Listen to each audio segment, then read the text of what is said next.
How this case study is going to help you.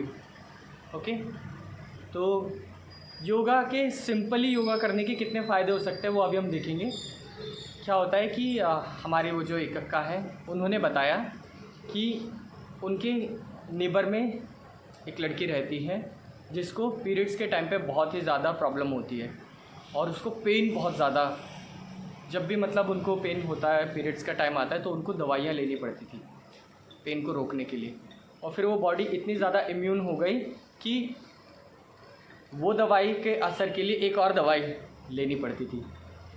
तो उन्होंने कई बार बोला कि आपको मैं एक सिंपल प्रैक्टिस बताती हूँ, आप उसको करो यूट्यूब से सीख करके।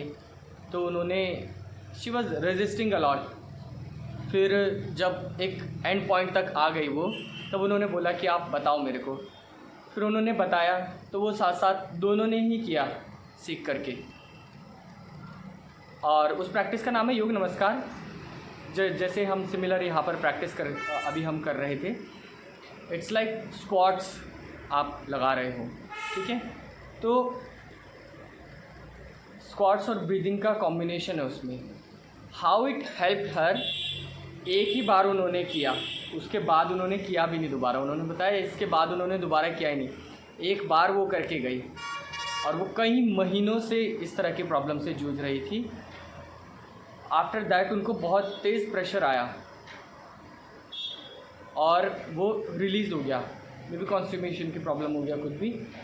फिर उनके बाद उसको बहुत अच्छा लगा एंड 3 दिन बाद उनको पीरियड्स आए, लेकिन उस समय जो पेन था वो नहीं हुआ, जस्ट एक बार की प्रैक्टिस से। सो आप तो यहाँ पे इतनी सारी चीज़ें कर रहे हो, वो it comes in Isha yoga के उसमें योग नमस्कार आता है, ठीक है। तो सिंपल से सिंपल प्रैक्टिस भी बहुत ज़्यादा हेल्प दे सकती है। बहुत से लोग ऐसे इग्नोरेंट की तरह लाइफ जी रहे हैं, उनको पता ही नहीं कि किस तरीके से अपनी बॉडी को हमको एक हेल्दी वे में रखना है। जब उनको वेज पता लगता है तो प्रोक्रेस्टिनेशन आता है, तो कोई ना कोई चाहिए होता है उनको हैंड होल्डिंग करने के लिए, ठीक है। तो वटेवर जो अभी हम प्रैक्टिस कर रहे थे वो बहुत ही ज़्यादा पावरफुल है और बहुत ही ज़्यादा मीनिंगफुल भी है, ठीक है। वो आपको लॉन्ग रन में बहुत हेल्प करने वाला है। सिंपली अगर आपको कुछ घर पे काम नहीं है या आप नॉर्मली भी बैठे हुए, स्क्वाटिंग पोजीशन में बैठ जाओ थोड़ी देर के लिए। 2 से 3 व्यायाम की भाषा में उसको दंड बोलते हैं, दंड बैठक लगाना। 4 से 5 भी अगर आपने दंड लगाए और सिंपल बैठे रहे, पूरा जो स्पाइन है वो एक्टिवेट हो जाता है, लंबा रीजन एक्टिवेट हो जाता है। माल आसन में बैठ सकते हो, ठीक है।